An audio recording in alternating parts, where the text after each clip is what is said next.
This is Paul Nobles from eatperform.com. I am here with April Blackford once again, sporting the red tank top. April, do you want to say hi to everyone? Hi, everyone. So for those that don't really follow Eat to Perform very much, it's going to seem kind of odd probably. I think most people that listen to this are avid Eat to Perform followers. But if you're not an Eat to Perform follower, basically we have roughly 20 people, and it'll probably get up to about 40 that are sitting here kind of able to ask us questions. We don't go too crazy on the question side of things because mostly these folks are members, and so they're able to go into the private forums and talk to 60 coaches and kind of get help like that. So what most people do is they like to listen to what we're talking about and kind of the topics, because we used to do, like, if you go back to our podcast from 3 years ago, it was really all Q&A, and pretty much it was like every week watching the same thing, and now having themes, it allows people to kind of look at something that might be important to them, listen to that, and then bring it to the forums and ask a question. Anything interesting happening in your life right now, April? Nothing much, just spring break this week and trying to entertain my son. So he talked me into, everybody knows Easter's over, so all the Easter candy and Easter items are on clearance. So we stopped today and he got this gigantic frog that he has been wrestling on the trampoline. So hours and hours of fun. Well, at least he's not like playing Leagues of Legends or whatever, hoping that he's got like a future doing that. But that was a topic that came up in the staff meeting recently. So I thought one of the things, it was kind of interesting this weekend. I watched the movie The Way with Martin Sheen.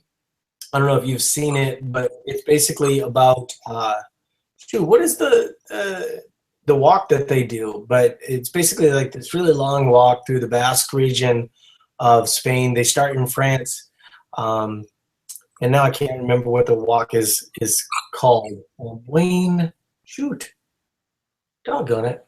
Anyway, so Martin Sheen, it's kind of a Catholic thing, but it's similar to like walking the Appalachian Trail. Actually, there's a similar Superior Trail here in Minnesota, and kind of a way to get back to nature, kind of reconnect with the world, and kind of a fun way to do that. But the reason why I bring it up is because back in my poker days, they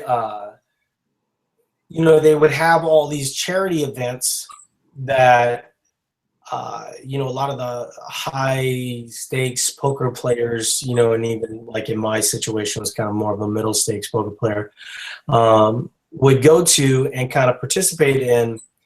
And so you would, this one, it benefited Africa, and it was sort of run by Don Cheadle. And he was able to bring in like a lot of really big names. I mean, I remember Charles Barkley and Ben Affleck and Matt Damon, but one of the people was Martin Sheen. And so we left the poker tournament, and I mean, literally a who's of Hollywood, because of because Don Cheadle has kind of a lot of friends.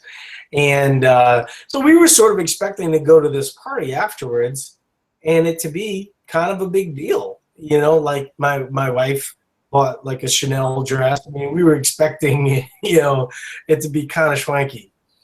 And so we get up there, and there was only 2 celebrities that were in the party, and there was basically 8 of us, So you're sort of expecting this gigantic party, and basically only 8 people show up, and 2 are celebrities. One was Charles Barkley, and the other one was Martin Sheen.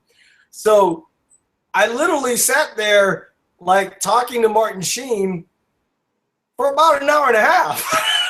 Like, and I know Martin Sheen's not like the biggest thing in the world, but I mean, you've seen him in a lot of movies, and just like talking to him about his family, who you kind of know, you know what I mean?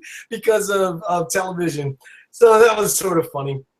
And I was thinking of that the whole time I was watching the movie, which I've seen twice now, and it is very good. So if you ever, it's very Catholic based, and so that bothered some people. I was able to kind of, distance myself from that theme of it and realize that it was just kind of a good movie without that part. Some people would be bothered by that. I would not be bothered. I don't know why I need to necessarily explain that, but it's sort of like politics. Anytime you talk about one subject, it's going to offend half the people, and then the other people are going to wonder, other things. So anyway, moving on. So right now, I feel like every podcast I do, I ended up talking about performance-focused fat loss, mostly because, it's me whining about my experience doing performance-focused fat loss. But I do think it is helpful for people to kind of think of what it's like in a deficit cycle. And one of the things that, we wanted to talk about tonight was the idea of variety as it relates to how you eat. So when you look at how we sort of prioritize things, it's basically, amounts matter, quality matter, and then variety is third. So variety is third on the list. So variety is pretty important. But when I'm in group coaching and when we have a client that is sort of struggling with various pieces, one of the things that I suggest to them is being a little bit more consistent with what they eat and what they like, right? I'll give you an example of what I mean. So normally I'll have some variety of oatmeal with protein powder, Greek yogurt with protein powder, some popcorn, kombucha, steak, greens, some kind of dessert type thing. But in general, it doesn't change very much. Like the chicken, there might be chicken at one side of things as opposed to steak, So when yesterday was Easter, I wouldn't say that things got really out of hand. It was sort of one of these things. I certainly didn't have any Easter candy. Didn't really hold any appeal. I had some dessert. I pretty much have dessert every day, in some shape or form. Usually is relatively small, but I like to have something sweet after I eat. Might be fruit. So when we talk about, Easter as an example, ate some things with sodium I probably wouldn't normally eat during performance-focused fat loss. Some things that, I don't necessarily know how my body's going to be affected by them. Then we went out to eat that evening. Once again, didn't go crazy. Had walleye, rice pilaf, and then steamed green beans. The point isn't what I ate. It's the fact that it stood in contrast to what I normally eat on a performance-focused fat loss. And there are days, certainly, that you can do that. But when we talk about calories in, calories out, a big piece of calories in, calories out is that your body processes it differently for April than it does to me. But the more consistent you are and the more you know how things work. Like, for instance, one of the things that is really popular in Eat to Perform land is Rice Krispie treats. I'm not a huge Rice Krispie treat guy. But the other day, I was kind of searching for a dessert with a little bit of substance at a reasonable calorie point. And I was like, I wonder what these Rice Krispie treats are. Kind of the big one. It was like 250 calories. I was like, oh yeah, give me some of that, So while not being normally a Rice Krispie treat guy, it did fit for me. And I could see a scenario where it would fit for me going forward, right? Not every day, but within the variety of what we're talking about, it's one of the pieces that I can have in place. But ultimately, when you look at yesterday, my weight was up, not a lot, okay? But if I was able to eat the foods that I normally eat, I would have been able to kind of predict the result a little bit better. And when you add in a level of variety, in something like an 8-week period, 8 to 10 weeks, when you're trying to see a specific result, it's probably best to know the foods that agree with you and don't, and the more variety you have in that situation can sometimes be a negative. I would reserve the wide variety, for the times where you're not eating at a deficit. And the reason being is if you have walleye and you retain water because there's a little bit more butter or sodium or whatever than you normally would eat, you can have some time to process that. If you're really kind of looking for a specific result as it relates to a deficit, and you go, okay, well, I'm going to have a walleye, and then 2 days later you bring in, some other piece of food that is a little bit foreign to the way that you eat, it can kind of confuse you. And you wonder, I don't understand why this isn't working. Well, it's not working because you're adding in more variety than is needed at that point. Any thoughts on what I'm saying, April? Because my guess is you probably do have a little bit more variety normally, but and I know there hasn't really been a real deficit cycle for you in a while. Actually, I do have more variety, and I actually have kind of moved to a deficit cycle. I've been playing around with it over the past month or so, and have had great success. But I absolutely agree in regards to knowing how certain foods react with you. I would say that probably the sodium issue was more so the restaurant, restaurant food. I think people often, think that they're getting safe options and going out to eat, but in reality, the food tastes good for a reason because it's loaded in salt and butter and things like that. But I do think that having some level of variety is good. But at the same time, if in your normal routine of foods, like for example, like me, I don't eat a lot of red meat, but all of a sudden 1 week I start saying, oh, okay, well, I'm going to rotate beef in my meal plan. Chances are my weight's going to be up just because my body doesn't normally process things like that. I did want to tell you a good bang for your buck in the replace of the Rice Krispie treats at night is plain rice Chex. Yeah. One cup per serving, 100 calories, and put some fresh blackberries on it. You're golden. So. Right, and I do like to have a little bit of variety or a little bit of options there. I do sort of get into a little bit of a steak rut, but man, it's just hard. I mean, steaks are so easy to make. I like them, and it's just you get roughly 75 grams of protein from it.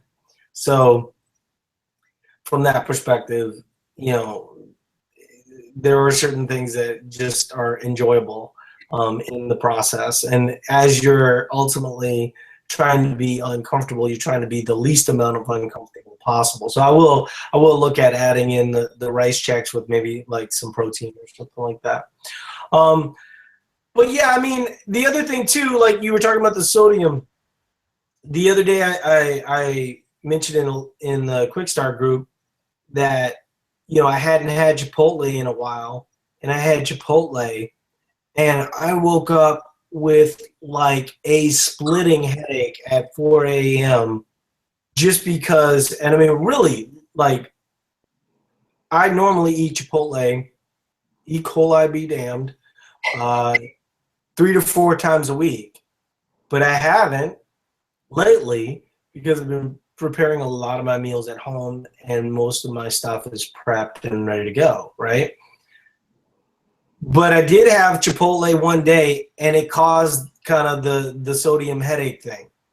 And it was like, wow, you know, my body adjusted that much. But then you start to think of how much your body was adjusted to, you know, the amount of sodium that you were taking in previously.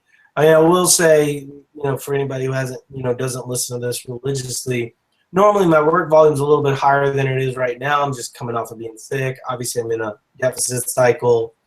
I mean, it's been pretty bad. I mean, the other day I tried to pick up 350 and couldn't move it, you know.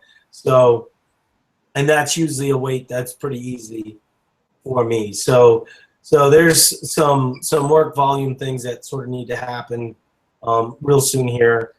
And, you know, I try to keep my ego about, you know, that kind of stuff, uh, in check. And so, you know, I'll just drop down the weights and, you know, as I start to come out of, you know, being sick for one, but also out of PFFL, I'll know, you know, when to bump it up again and kind of get the volume going. By the way, if anybody has any questions, you know, feel free to kind of get those out kind of as soon as possible because, you know, we will shut this down if ultimately we, you know, don't find a vein to hit, you know, but I think we all have ego issues, like what you were saying. The 350 felt hard. You know, for me, we always kind of get a bruised ego, thinking, you know, crap, this should be easy for me. I have actually learned, you know, to kind of look at the bigger picture. There's usually an underlying cause, like, you know, obviously you're eating less calories right now, recovering from being sick. But generally, mine kind of correlates with time of the month. It correlates with lack of sleep, you know, things like that. Where, you know, normally if you're consistent with 7-8 hours of sleep, and then you have a 9 to 5, chances are that day at the gym is going to kind of suck. You know, so if you think about it, there's usually a reason, and then, you know, bump down the weight, add some more reps, and still get a yeah. in. My sleep has been phenomenal, actually, which is sort of surprising. Normally, in a deficit cycle, I have more issues with sleep, but I have had a few days that have been bad, but in general, not so much.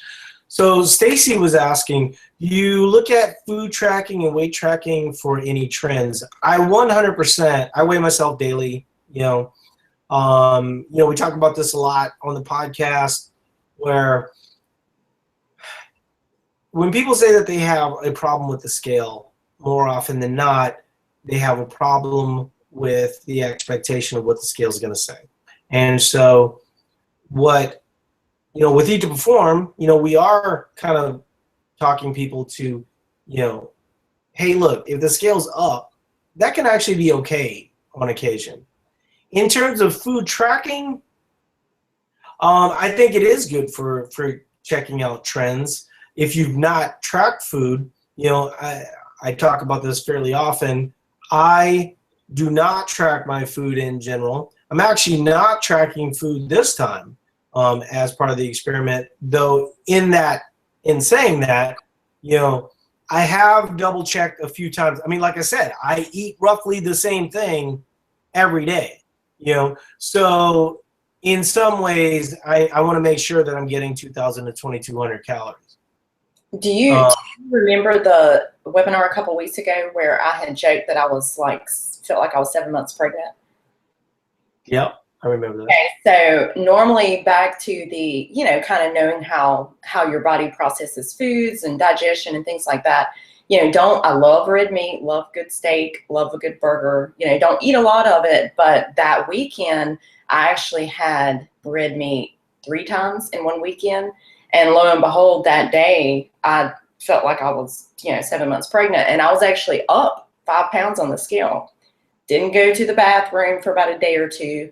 And then what I did was I incorporated more fish, more easier digesting protein sources. And within 2-3 days, I was actually down those 4 pounds plus an additional 2 pounds. So kind of knowing, how certain things react with you, and tracking the weight trends and looking at the food and seeing, okay, did I add something new? Did I add 3 things new or just 1 thing new? And then you can kind of find the red flags or the things that may be causing issues. Yeah, the second part of Stacey's question was, or do you notice it right away based on how you feel or look? And so I think what April described is basically the answer to that question. I think when people start coming to Eat to Perform and they start expanding what they eat, their body isn't necessarily going to react to that food great always.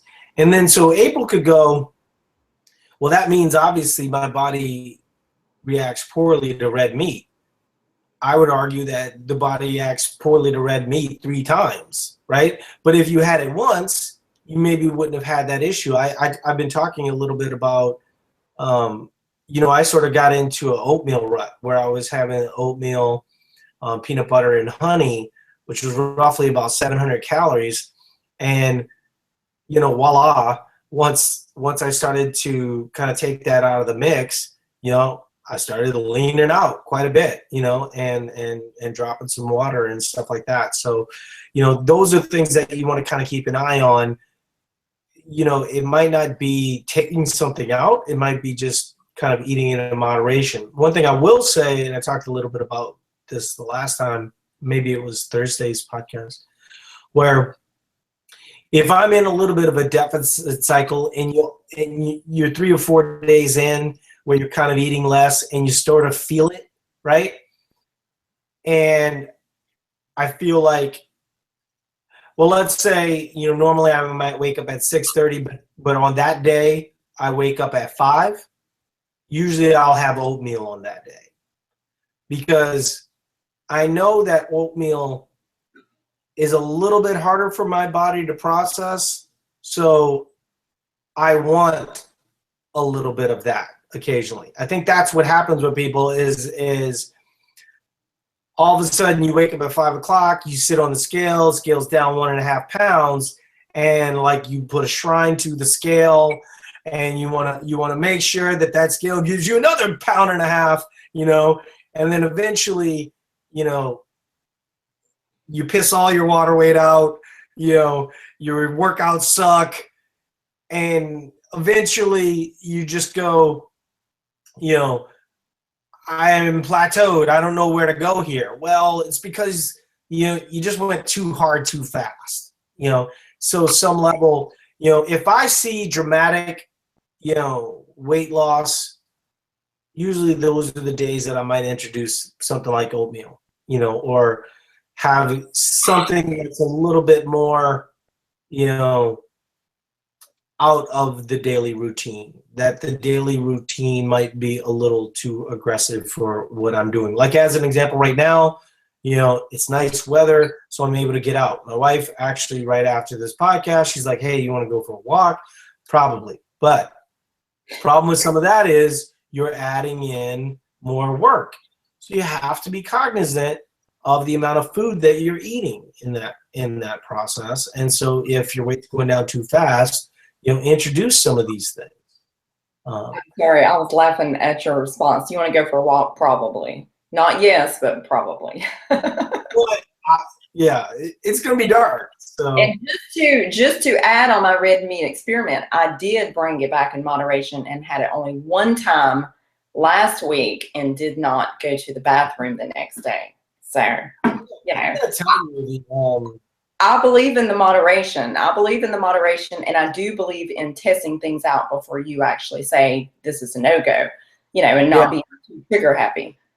So. Well, I think that a lot of people eliminate things from their diet that aren't necessary to eliminate. Absolutely. It can actually serve a purpose at times. Absolutely agree. And I've noticed, whenever you see the scale going down too quick or like what you said, kind of get a little too aggressive, I tend to not like what I see. I look very flat. I look very skinny. Well, that's really normal. I mean, that's one of the things that you have to realize in a deficit cycle, that you'll feel a little looser, because you're obviously not going to have full muscles all the time. And that'll come back when you start to introduce more carbohydrates and start working out more regularly and stuff like that. Stacy also said, meaning I ate too much pizza last night. I feel bloated today, and I know why, but I eat red meat, but not as much fish, although I like it. Just trying to understand how to identify trends. I mean, it's fairly well known if you follow me on Instagram, if you're, Snapchat, anything like that. All of those are, hashtag Eat to Perform. Every Friday night, I go have pizza. Every Friday night or every Saturday morning, my weight's up 2.5 pounds. Every Sunday morning, my weight's down 2.5 pounds. So it's kind of nice when you view all of these things objectively, rather than going on these huge elimination diets, and then really not kind of figuring out how your body actually works. Absolutely agree, because like your Friday night pizza that's part of your life. Why would you eliminate it? And then, the one random day that you feel like having pizza on Friday night, and then the scale goes up 5 pounds because you never eat it. Your body's that sensitive to sodium. You never eat it, goes up 5 pounds, and then you panic and then say, I never want to have pizza again. Versus you eating it regularly, knowing how your body responds to it. Well, if you're not familiar with Eat to Perform, this is all going to seem, sort of odd. But if you're familiar with Eat to Perform, you know that the good majority of the time you are eating more flexibly, you're working out better, all these different types of things, and you're staying weight stable, and that only occasionally are you really even looking at a deficit. So a lot of what we're talking about, is really kind of a small fraction of the way that you would normally eat. So Janet's saying, how close is close enough for your daily macros? Honestly, I think that's something that people sweat way more than we sweat. April's a lot better than I am. I mean, certainly during performance-focused fat loss, like I said, I only eat 6 things, So it's fairly easy to be fairly close to where I want to be. But, as I'm eating a little bit more flexibly, I mostly concern myself with protein first, carbohydrates second, and then sometimes my fats will be off. I'll tend to notice that based on kind of how I feel, but in general, I'm going to always try to get my proteins and carbs, especially around my workouts a little bit more. And that naturally makes me be a little bit more reliant on fat or dietary fat on my rest days. I was actually going to say that's actually what I generally recommend to the group coaching people is, protein's a priority. Try to stay fairly within your caloric ranges on your workout days. If you're going to go over any macro, you're better off in carbs and fats are a little bit more flexible, but going over on carbs and then recovery days, kind of, going over on fats, if you want to interchange them. But I think the key is, and I see it in so many of the groups, is people are so rigid and they kind of stress out and, type A personality and kind of OCD about getting things perfect, when in the grand scheme of things, I told someone on the fundamentals class last Tuesday, I've been doing this for 6 years, and I think I only had 3 days that my macros were like completely perfect, so you're never going to get it perfect, so stop stressing over trying to get it perfect. Yeah. I mean, we don't is the answer. Right.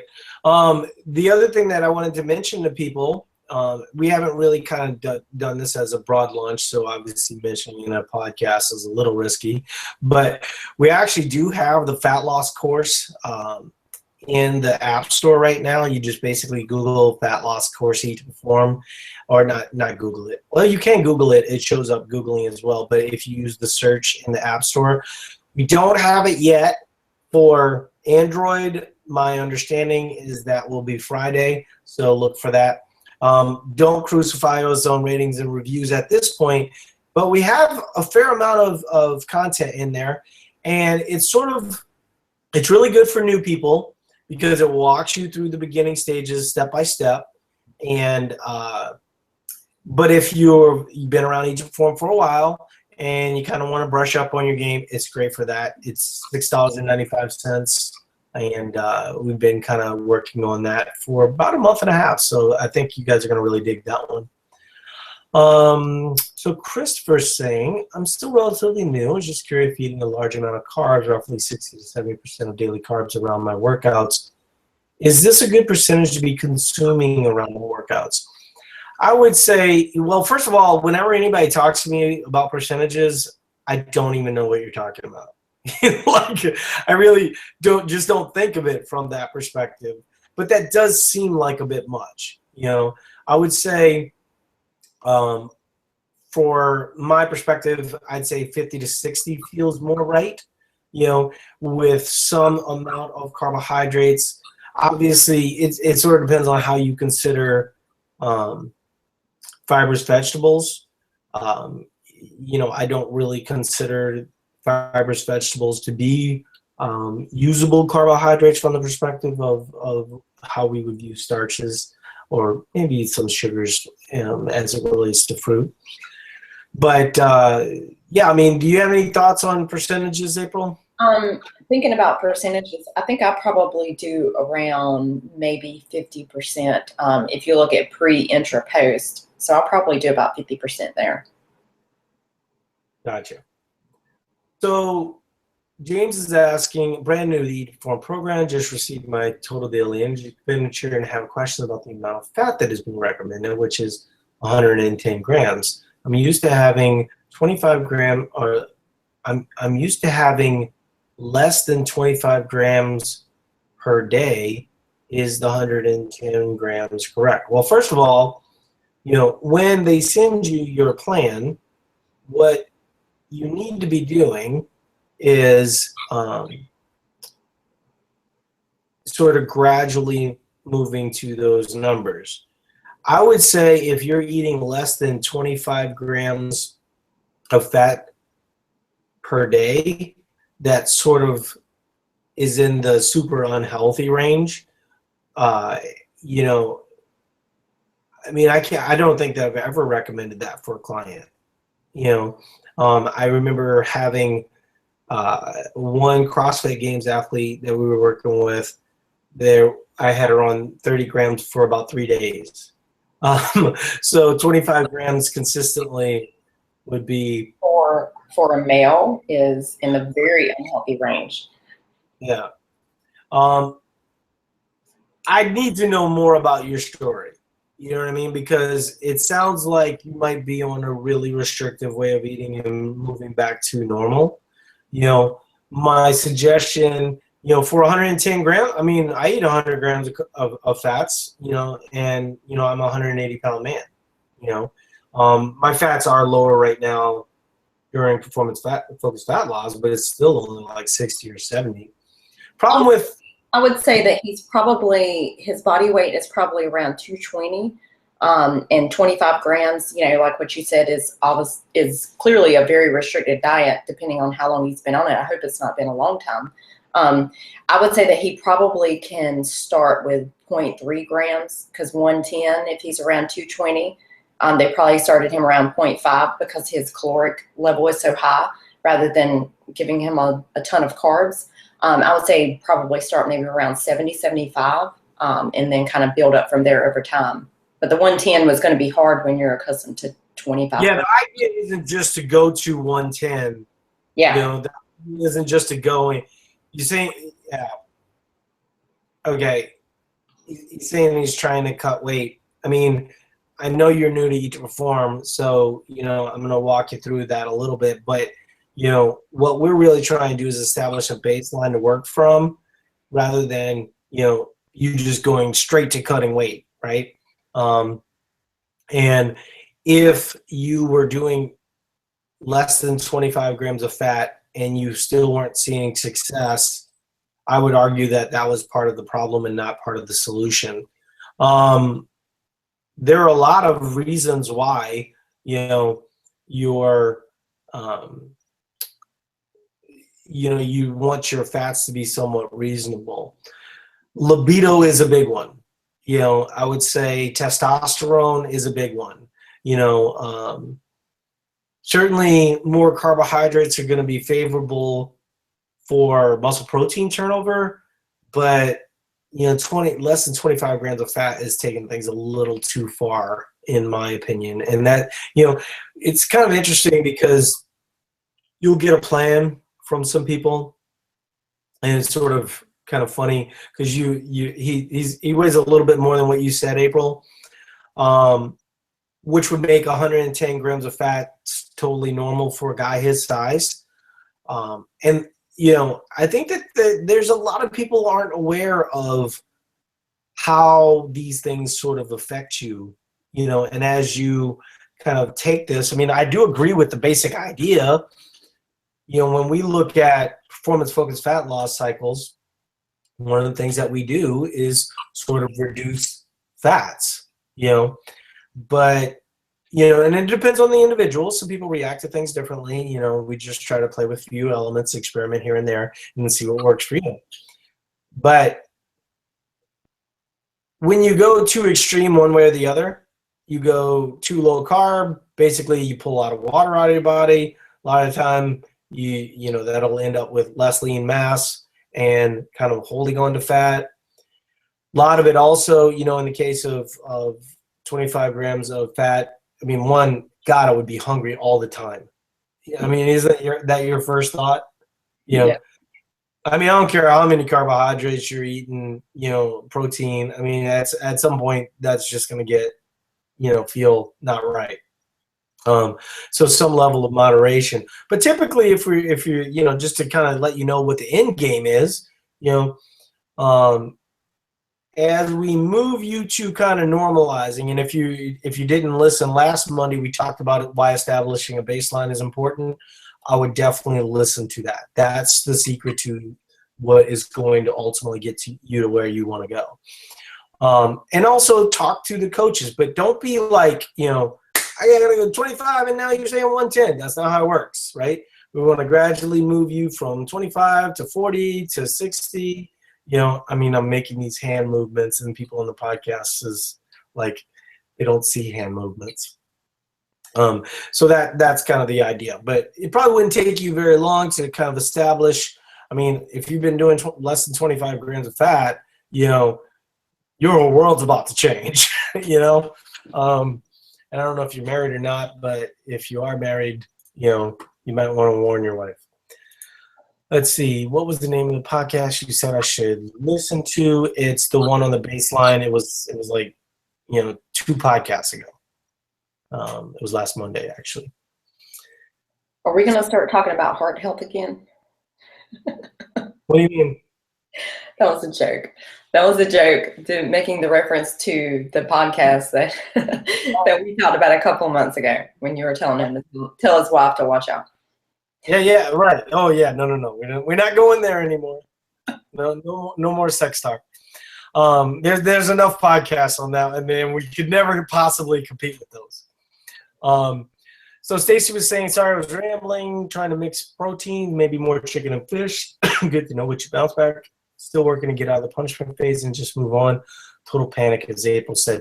Yeah, I think a lot of that punishment stuff, the guilt of kind of eating out of the norm is sort of the bullshit, like if you're in the meal planning groups and stuff like that, it's helpful, to see, I mean, one, that there's a lot of people eating flexibly and doing well, but also just from a mental standpoint of seeing, that there's another way to do it without being so rigid. Looking at my map, go ahead.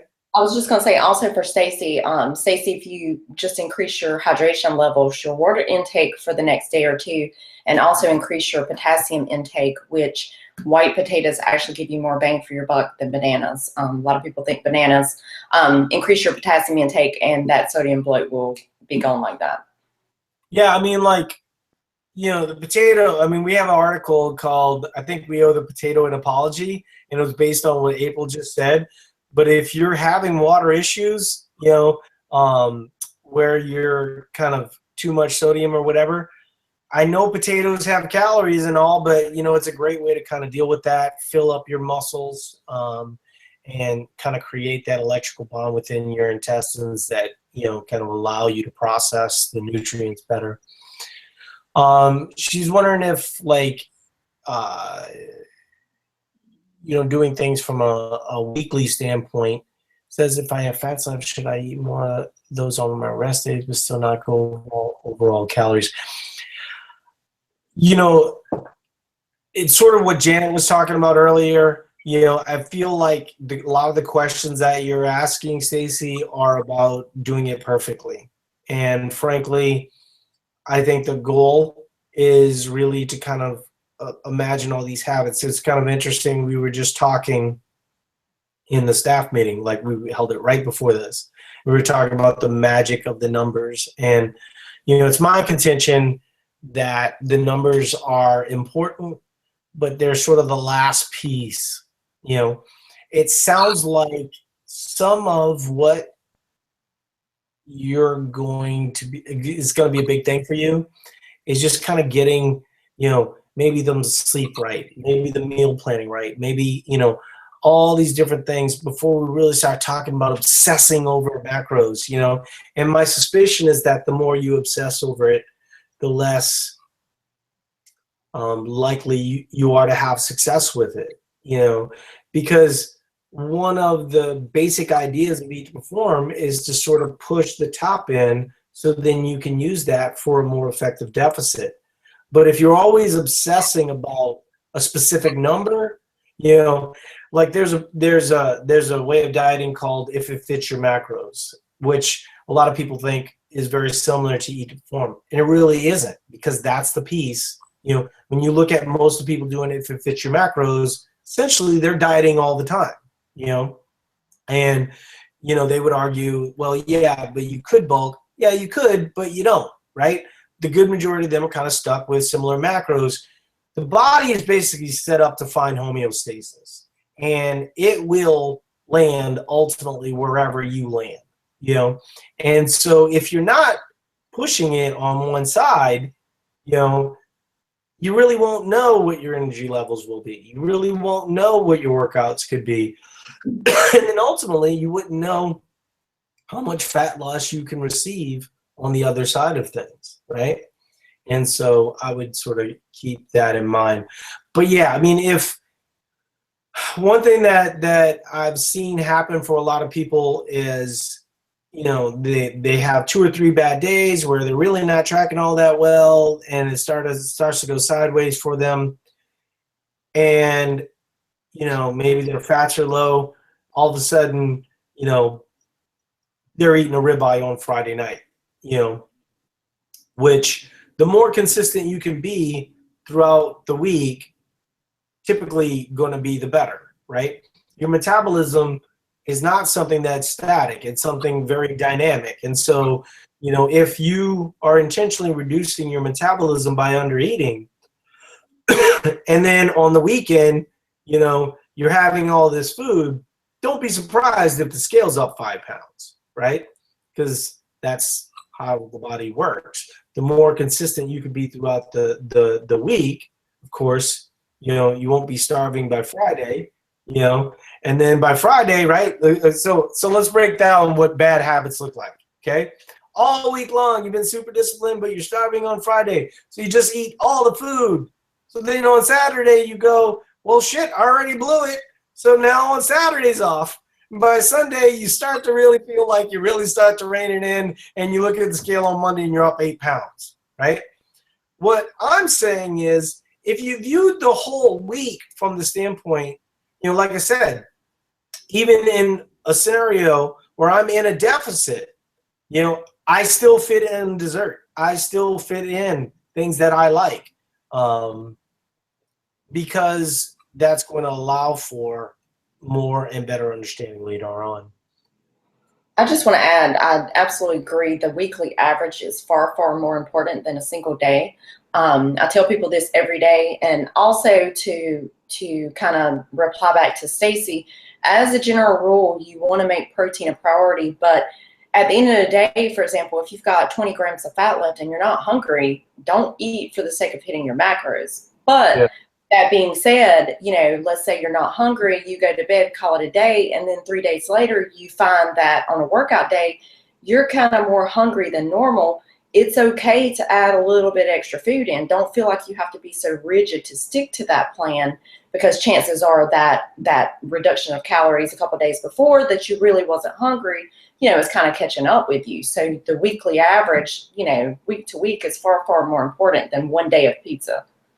So. The one thing that I will say, though, is that if you're new, trying to plan is going to be fairly important for you, because, while April is saying that, and she's 100% correct, that we don't want you force feeding yourself, think about why you fell short. You fell short because you didn't plan your breakfast, you didn't make lunch a priority, you ended up eating like this big, huge meal at dinner, and then you realize that, oh, shoot, I'm low on protein, right? Doesn't mean that you shouldn't. I mean, one of the things, in the fat loss course, the segment that I did on meal planning, especially for new people, especially for people just starting out, just plan your meals the day before, even make it, because think about what we're trying to do. We're trying to get you into a different habit. We're trying to get you to have some level of understanding. And when you get to a point where you start to feel, overwhelmed, throughout the day, you know what I mean? It's fairly normal.